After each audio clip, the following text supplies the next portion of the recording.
We used to ride horses and we don't anymore because we had a better tool. It's called a car. And then we used to rely on cars and now we can just take a plane, right? It's just another tool. That's what it is, right?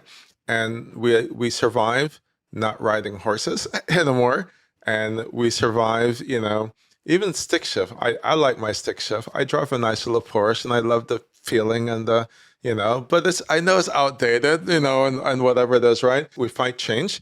And that's just the way it is, right? We fight changes, right? We're going to fight this change as well.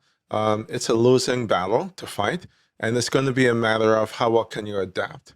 It's going to be more from adaptability. How well can you learn to use these tools, right? Because you can't beat them, right? So the question is, if I am someone that feels that my job is at risk, which is everyone, okay, not just artists, not just entertainment, it's everyone. It's either today or tomorrow. We're being a little bit short-sighted by saying, it's just certain kinds of workers because we're just thinking AI.